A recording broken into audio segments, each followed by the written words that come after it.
લક્ષ્મી જાઓ તમે અહીંયાથી. તમે જઈને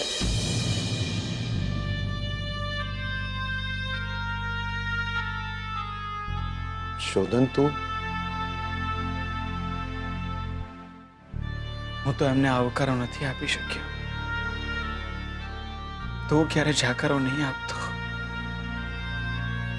પ્લીઝ સાચવજે જીગલા એમને. સાચવજે.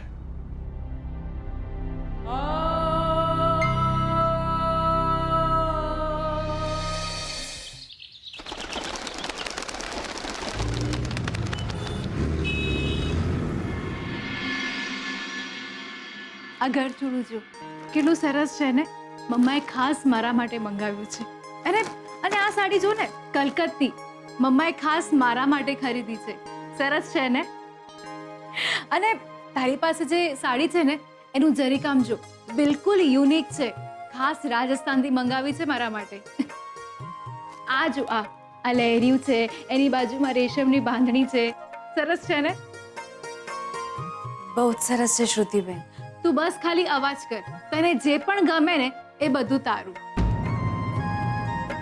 ના શ્રુતિબેન. અરે સાંભળ, આ ઘરેણા જો, આ નેકલેસ જો, આ બેંગલ્સ જો, અને આ કંદોરો તને બહુ જ સરસ લાગશે. તું રાખી લે. ના શ્રુતિબેન ના, મને આમાંનું કંઈ જ ના જોઈએ. અરે ના કેમ?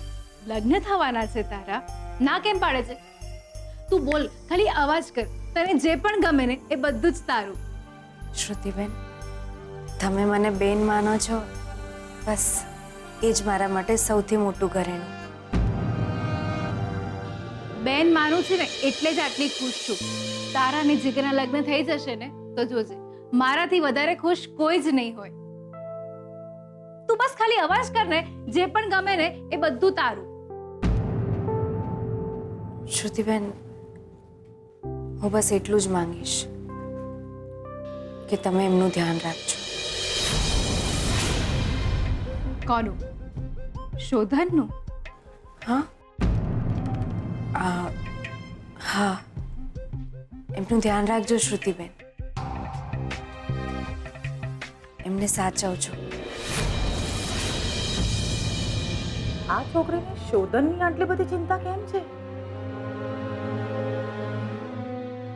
તને બહુ ચિંતા છે એની. હા,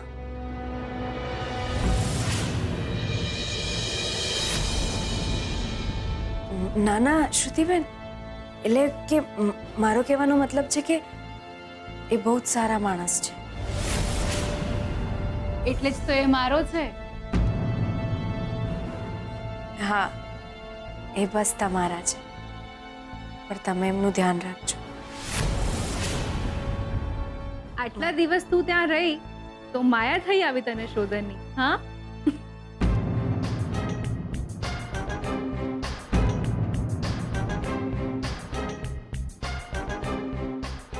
ડોન્ટ વરી.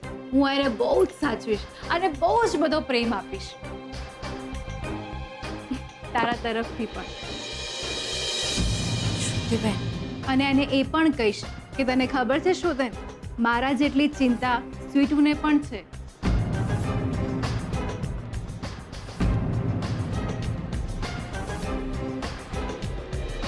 શ્રુતિબેન, મારે એક બીજી પણ વાત કરવી હતી. હા બોલ ને. તમારા મમ્મા છે ને,